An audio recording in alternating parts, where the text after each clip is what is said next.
Y ya lo dejamos hablar, ya lo dejamos hablar. Es ingeniera y también directora del Instituto de Estudios de Transporte de la Facultad de Ciencias Exactas de la Universidad de Rosario. Laura, Matías, ¿cómo les va? Bienvenidos. Hola Facu, ¿cómo te va? Bueno, llegó la columna de ambiente nuevamente. Esta viene cargadísima, tenemos un top 5 Tremendo. tremendo. Pero como habíamos prometido, íbamos a hablar de movilidad sostenible en el último día del mes. Exacto, Llegamos ahí justito justito, arañando. Y obviamente para hablar de ese tema tenemos que traer a los más expertos. seguro. Así que estamos con Laura, que como siempre decimos, va a hacer su presentación, nos va a contar qué es lo que hace en el instituto, por qué eligió hacer esto y algo de su vida en el tema ambiental. Bueno, buenas tardes. Gracias por la invitación. Como bien decían, mi formación es de ingeniera civil.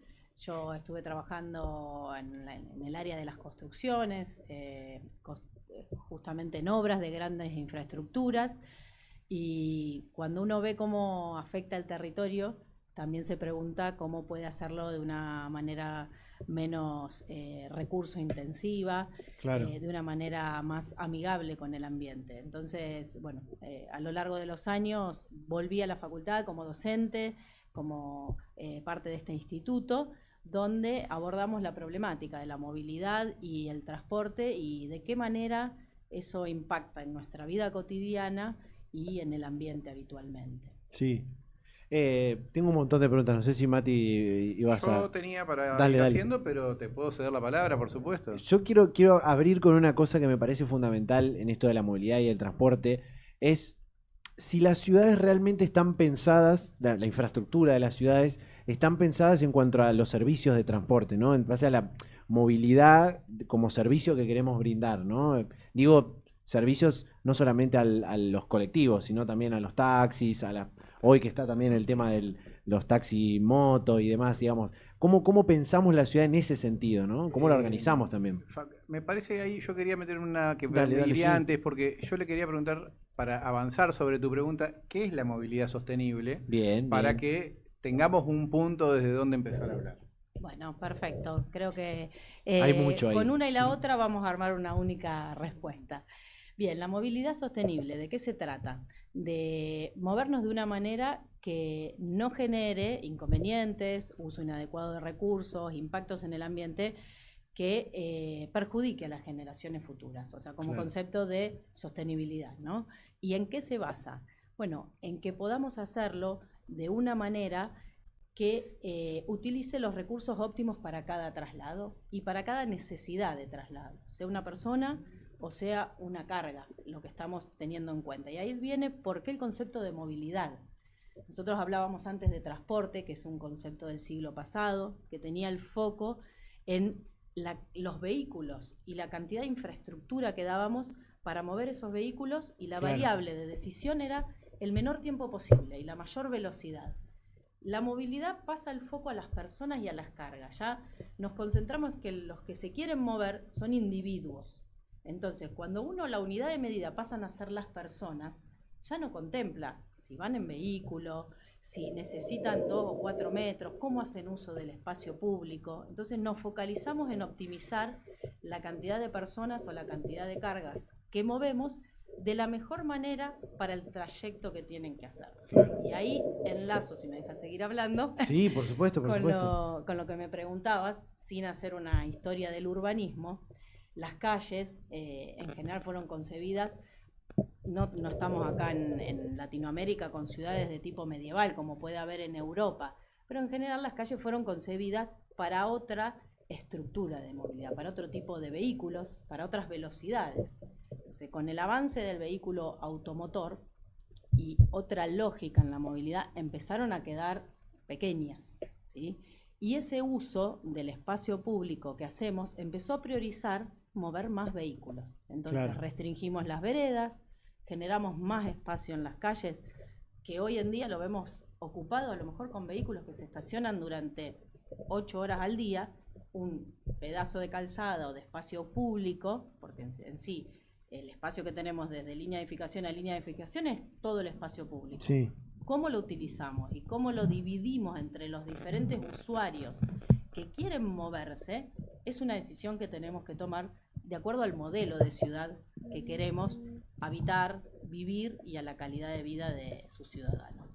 Entonces ahí estaría un poco el dilema. ¿Está preparada para el sistema de transporte? ¿Y qué sistema de transporte queremos nosotros para nuestra ciudad? ¿Cómo nos queremos mover? Claro. Además, yo lo pensaba, te hacía la pregunta pensándola en términos de que, imagino, no sé, una vez, hace no mucho, tuve una charla o estuve en una charla con una persona que fue ministro de Transporte de la Nación, y hablaba de cómo había cambiado Rosario en los últimos 20 años en términos de su transporte, ¿no? Que pensándolo solamente al transporte en términos de la cuestión urbana, ¿no? Del bondi, la línea tal y tal. Digo, en ese sentido, también cuando la ciudad se empieza a amplificar, se empieza a ir de la zona más céntrica, la primera parte de la creación de la ciudad y se empieza a ir hacia las periferias, digo, también ahí hay una planificación de hasta dónde ponemos infraestructura, hasta dónde pensamos el transporte y demás, ¿no? Creo yo, no sé, por eso te hacía la pregunta. Lo que mencionás es muy acertado porque el desarrollo urbano y territorial va muy de la mano con la planificación del transporte. O sea, no existe conectividad y posibilidad de que las personas desarrollen sus actividades, vos habilitando nuevos loteos o nuevas urbanizaciones o nuevos centros atractores. A lo mejor uno pone un shopping, un parque recreativo, un centro de oficinas, sin pensar en cómo vamos a proveer del servicio de movilidad para esas personas. Entonces, van muy de la mano. Decimos que es un binomio en la planificación del transporte y la planificación urbana. Y todo lo que resolvamos tiene que estar pensando cómo proveemos de servicio. Muchas veces pensamos, tenemos que dotar de gas, luz, agua, pero la movilidad es un servicio esencial porque si no, no llega nada ni nadie a un lugar. Es un servicio más que no lo pensamos tan presente como cuando tenemos que habilitar algo y decimos, pedí la factibilidad del gas, por ejemplo, o de la luz. Entonces, es necesario que pensemos, y ahí también iba antes cuando hablamos de la escala metropolitana. Rosario ya trascendió sus límites y es necesario que comience a planificar la movilidad integrada con el resto de ciudades que componen su área metropolitana. Y también ahí va cuando decía, cada necesidad de traslado tiene un modo de resolverla que lo hace más eficiente. Para largas distancias puede ser un transporte masivo, de alta velocidad o de alta presión. Para las distancias cortas podemos pensar en la caminata o la bici. Para las intermedias o a lo mejor una distancia corta, una persona que tiene otra limitación y otra capacidad puede necesitar de un colectivo con un piso bajo, donde pueda subir en una silla de ruedas, un cochecito. Entonces, no hay una única solución, sí hay que buscar emparejar las necesidades de traslado con los modos más eficientes. Y a veces también no es un único modo el que lo resuelve. Y ahí es donde empezamos a hablar de la intermodalidad o la multimodalidad y pensar las redes interconectadas. O sea, un sistema de transporte que a lo mejor tengo una parada donde hay una estación de bicicletas públicas y donde pueda dejar la bici y me conecte con una zona peatonal donde pueda terminar mi recorrido a pie. O una zona de subtes o trenes donde en la parada también me pueda tomar un bondi que me lleve a otro lado y así, ¿no? Que también la ciudad podría estar pensada de ese modo. Perdón que monopolice la palabra, Mati, hago la última y te dejo. Porque justamente quería llegar a esa parte de lo que decías, esta idea de multimodalidad. ¿Todo eso puede ser sostenible y sustentable al mismo tiempo?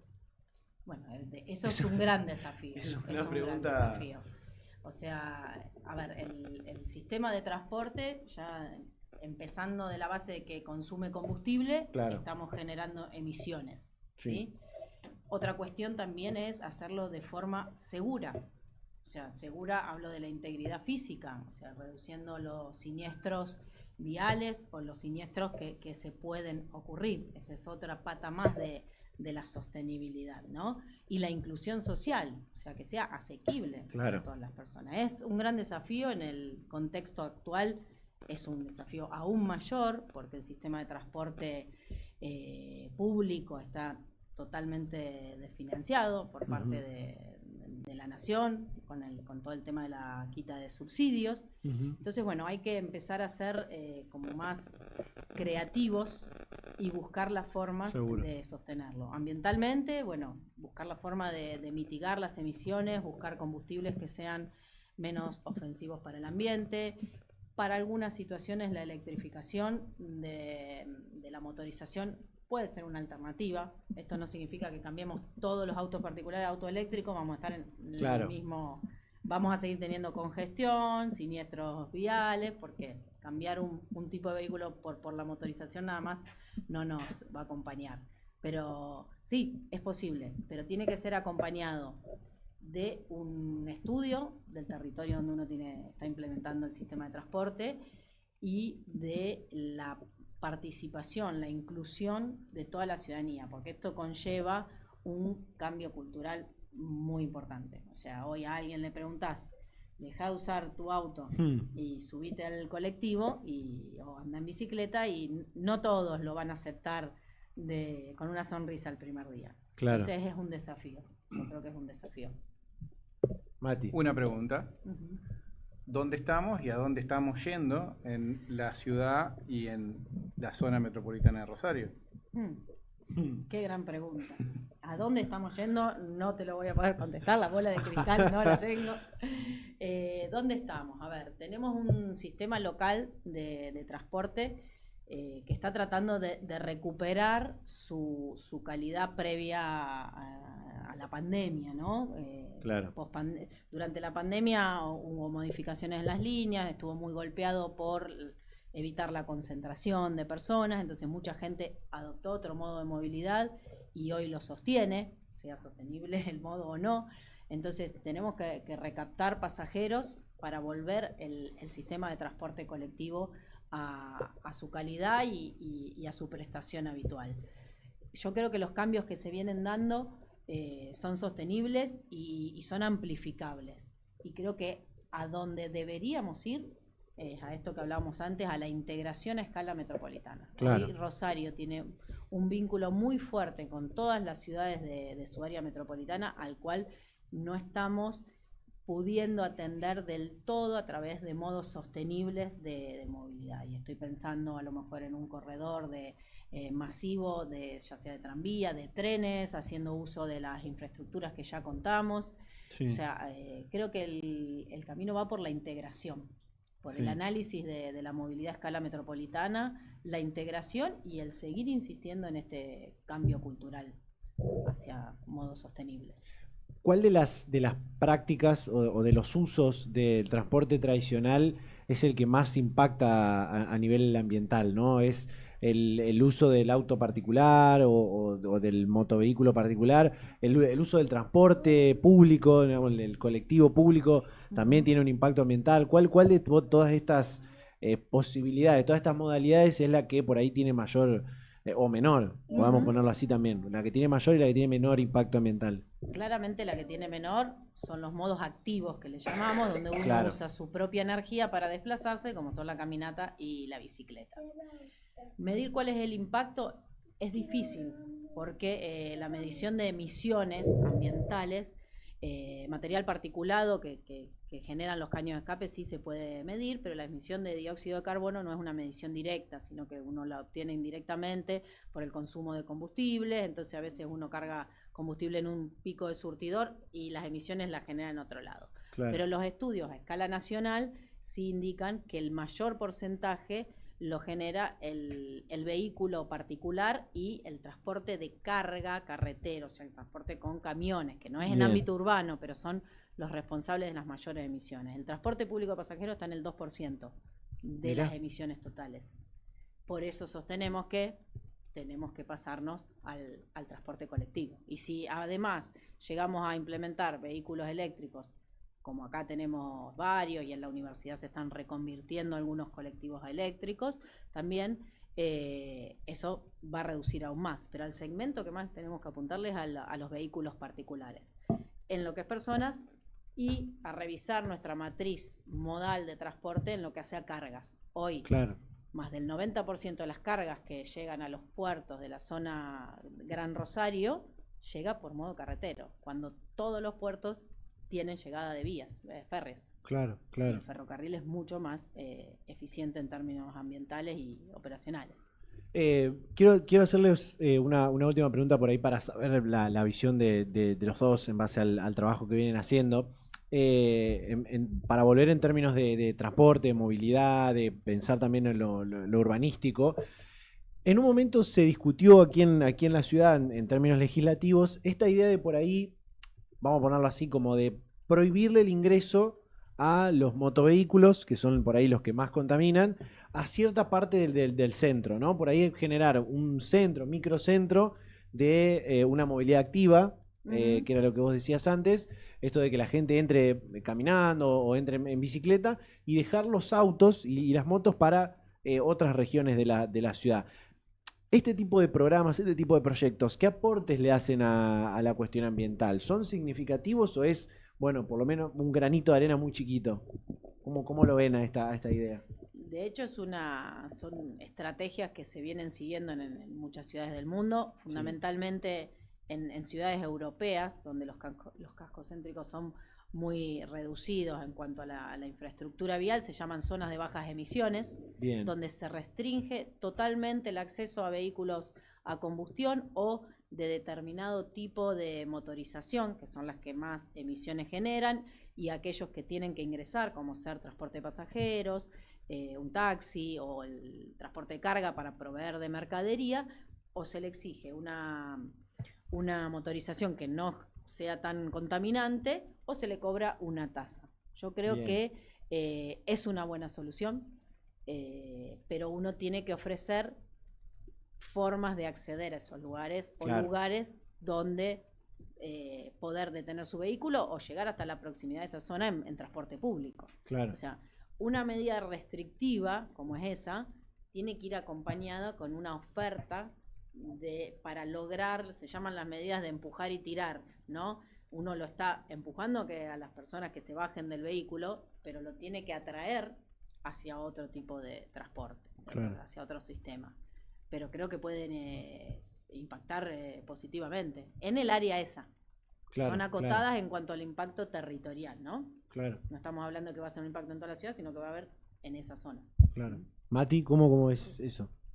Justo en la última parte Laura dijo lo que quería hacer. Siempre el tema es qué servicio le brindás al ciudadano, por un lado, Sí, y la conciencia que tenga la sociedad a la hora de implementarlo, porque claro, claramente ante todos los cambios lo primero que se genera es una resistencia, es un malestar, generalmente sucede eso.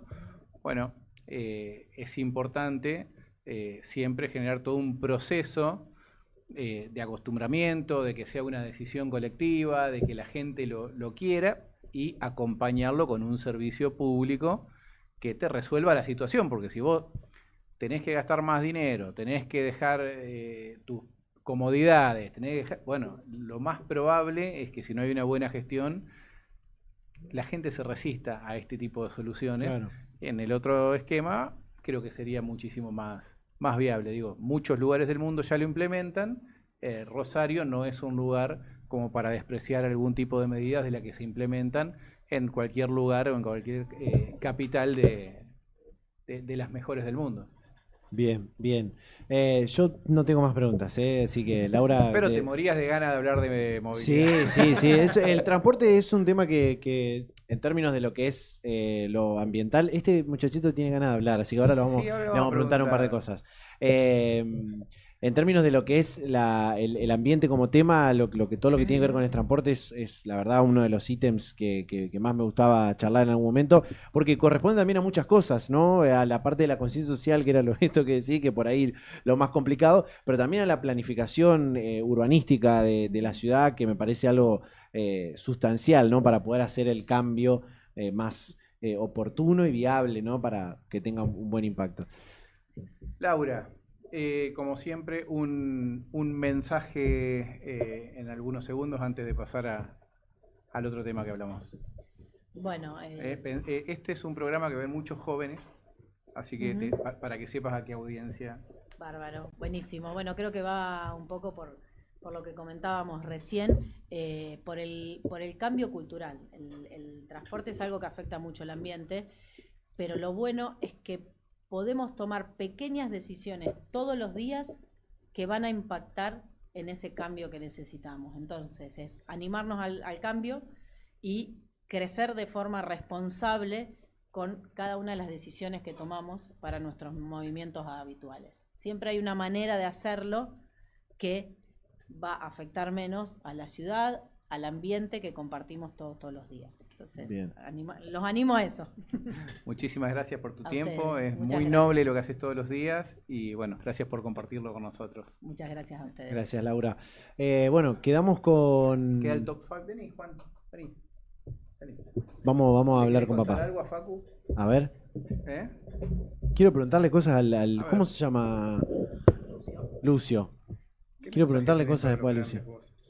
¿Qué les quieres pedir? ¿Qué nos quiere pedir? ¿Qué les quieres pedir a los grandes? ¿Eh?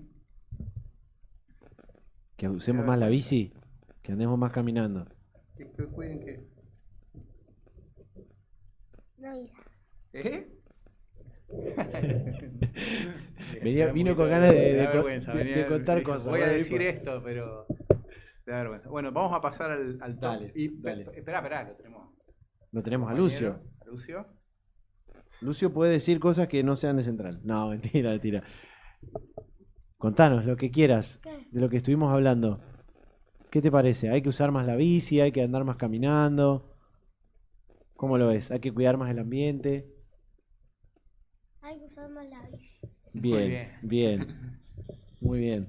Bueno, vamos al top 5. Primero, primer noticia. Bueno, el Ministerio de el Ministerio de Planeamiento de la provincia de Entre Ríos hizo un informe sobre la bajante del río Paraná. Sí. Ya más o menos lo veníamos anticipando, pero se prevé que por lo menos hasta fin de año estemos en un nivel del río medio a medio bajo. Esto genera obviamente complicaciones que se empiezan a visualizar y en ese sentido en la ciudad de Victoria tuvieron que generar un dragado para poder lograr que puedan tener agua potable en Victoria. O sea, es tan bajo lo que está el río que tienen problemas para poder lograr un abastecimiento de agua en la localidad. Eso como primer noticia y creo que es un hecho que prende todas las luces rojas, digamos, como ya tuvimos hace unos años, 3 años seguidos de la corriente de la Niña, apenas vino el Niño, vimos las terribles inundaciones que Sí. se dieron principalmente en lo que es el sur de Brasil y en Entre Ríos del lado de la costa del Uruguay. De golpe nos encontramos con una bajante tremenda, porque estamos hablando de mayo inundaciones, septiembre, agosto, septiembre, sequía y una bajante extrema. Acompañada de otra noticia que tiene que ver con los incendios en Córdoba. Sí, una noticia no tan buena que tenemos que dar en estos días, ¿no? Sí, es lamentable, la verdad que ha sido impresionante lo que la devastación que se ha generado en Córdoba. Son más de 47, casi 50.000 hectáreas las que se han incendiado, entre las que se incluyen una gran cantidad de monte nativo y zonas de categoría roja según la ley de bosques nativos, que serían los intangibles, lo que no pueden tocarse. Y así es que, bueno, hoy en día hay más de 100 brigadistas y bomberos que están trabajando en el tema y el gobernador de Córdoba ya ha anunciado unas inversiones fenomenales para tratar de lograr una reconstrucción desde el punto de vista ambiental, económico y social, ya que la verdad que la devastación y lo que se vio fue bastante terrible. Otra noticia tiene que ver con algo que siempre vemos cómo con la fuerza que pegan las tormentas en la zona del Caribe, en Cuba, en los diferentes países, Guatemala, Nicaragua, etcétera. Bueno, esta vez fue al propio Estados Unidos, o sea, a un país absolutamente del primer mundo, o sea, Con una viste, tremenda siempre infraestructura decimos, aparte. con una tremenda infraestructura, siempre decimos, mirá, sí, el cambio climático nos afecta a todos, Claro. pero estamos en el mismo barco, pero en distintos camarotes. Sí. Bueno, esta se hundió, o sea, llegó hasta el fondo y estamos hablando de más de 100 muertos en Carolina del Norte y del Sur, que son los dos estados más afectados por este huracán, el huracán Helen, con unos 600 desaparecidos, con ciudades que están absolutamente sin ningún tipo de servicio público, sin electricidad, con carreteras que están cortadas y llegando distintos tipos de suministros en helicóptero porque no tienen otra forma de resolver la situación. Así que hoy podemos decir que realmente la crisis climática afectó de una manera fenomenal y a todos por igual. Obviamente que la recuperación siempre es distinta en este tipo de países que en los países que tienen menor capacidad de adaptación al cambio climático y a la crisis climática. Y el 27 fue el Día de la Conciencia Ambiental. Sí. En ese sentido, es bueno anunciar que hay muchos sectores de la construcción, que son sectores que están generando obviamente contribuciones de gases de efecto invernadero en este esquema que produce el calentamiento global y la crisis climática. Y ya se está hablando, como buena, de muchas, de apuntarle a las construcciones de manera sostenible. O sea, Claro. y principalmente buscando lograr unas climatizaciones y consumos energéticos eficientes, y para eso utilizar distintos tipos de componentes, como que no reboten el calor y el sol, Claro. que lo puedan absorber, que dentro de los propios edificios puedan contener las temperaturas, que no se escapen, y para eso se utilizan distintos tipos de aislantes que ya se están incorporando en el nicho de la construcción, como algo para una visión positiva. Bueno, es algo que es un movilizador muy fuerte de la economía, la construcción, un indicador Sí. muy fuerte. Bueno, que estén buscando herramientas y elementos que cumplan con la eficiencia energética es muy importante. Y la otra, creo que es un tema para destacar porque es lo que se viene dando y lo que se viene. Bien. Porque hace unos años atrás hablábamos de la Agenda 2030, seguimos hablando de la Agenda 2030 para el desarrollo sostenible, una agenda que desde el primer momento atacó el presidente Milei, planteando que era un invento del socialismo, que había penetrado del socialismo, del comunismo y de todas las culturas anticapitalistas que habían penetrado en las Naciones Unidas. Sin embargo, yo digo, no creo que sea la agenda de Maduro, ni era la agenda de Fidel Castro en su momento, ni la agenda de los musulmanes. Es la agenda del capitalismo, justamente, Sí. la Agenda 2030, una agenda que los ecologistas más estrictos criticaban, justamente porque plantea que había que seguir en un modelo de desarrollo con crecimiento económico, pero logrando la sostenibilidad, o sea, logrando que exista una protección ambiental, que exista una contención social y que se puedan abastecer de las necesidades del presente sin comprometerlas del futuro. Bueno, ¿qué pasó? Como esta agenda era muy ambiciosa, estamos hablando de 17 objetivos, 169 metas, adaptable a los distintos países, no llegó a realizar, no va a llegar a realizarse para el 2030. Entonces ya empezaron las negociaciones para lograr lo que se llama el Pacto del Futuro. El Pacto del Futuro incluye otras 56 objetivos, 56 acciones específicas que tienen que ver justamente con acelerar los procesos para lograr implementar esta agenda, que es la agenda, va a pasar se prorroga hasta el 2045 en vez de, o sea, primero se inventó la agenda de los objetivos de desarrollo del milenio, llegamos, o sea, entre el 2000 y el 2015, llegamos, evaluamos, vimos que se cumplió, que no, nace la Agenda 2030. Esta agenda hoy no se cambia, sino que lo que se hace es una prórroga con algunos condimentos que tienen que ver con lograr mayor cantidad de desarrollo de fondos. Incluye este Pacto del Futuro, además, un pacto que tiene que ver con el desarrollo de la inteligencia artificial. Hace mucho hincapié en el tema de la paz, de cómo intervenir en los conflictos armados. Hace mucho hincapié en cómo gestionar el Comité de Seguridad de las Naciones Unidas. ¿Y cuál es la posición de Argentina con este pacto? Nada. Nosotros no vamos a participar de este pacto, estamos en contra y vamos a combatirla a las Naciones Unidas por ser un organismo supranacional que está cooptado por el comunismo, el socialismo y todas las vertientes anticapitalistas que existen en el mundo. Y vamos a seguir con nuestra agenda del capitalismo del siglo XVII y XVIII para ver si podemos lograr de nuevo a este lugar en donde estamos actualmente, Sí. que es en el que no queremos estar. Sumado a esto, hay un feroz ataque al desarrollo de la ciencia, la tecnología y la educación universitaria, y por eso, ya que estamos en este lugar, Por supuesto. vamos a convocar para el miércoles 2 de octubre, desde las 17 horas, vamos a marchar, nos concentramos en Plaza San Martín, terminamos en el Monumento a la Bandera con un festival de bandas, y ahí vamos a estar toda la gestión de la universidad, la gestión del gremio de docentes, la Federación Universitaria de Rosario, y esto mismo va a suceder en todos los lugares del país, y vamos a decir no al veto de la ley de financiamiento educativo.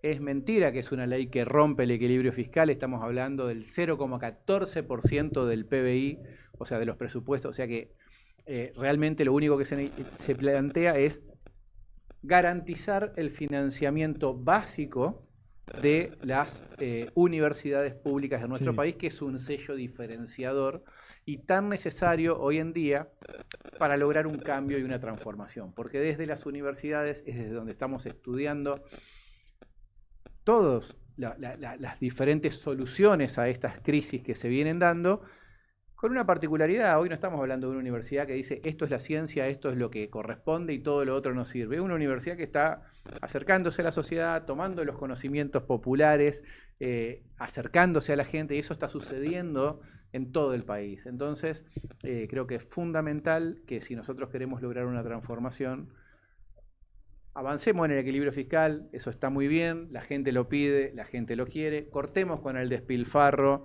que se termine obviamente la corrupción en la política argentina, pero creo que es muy importante poder lograr que la educación siga siendo pública, gratuita, libre, de calidad y para todos. Bien, bien ahí. Yo sabía que no te lo ibas a olvidar, así que por las dudas no te lo pedí. Así que bueno, Mati, muchas gracias como siempre por participar de este programa con esta columna de ambiente. Gracias nuevamente a Laura por esta charla sobre movilidad sostenible y sustentable en este septiembre, que fue el mes de la movilidad sustentable, que hubo un gran programa también de la provincia en este sentido, y bueno, esperemos que no sea solamente septiembre y sean todos los meses de acá en adelante. Así que bueno, nosotros gracias nuevamente. Nosotros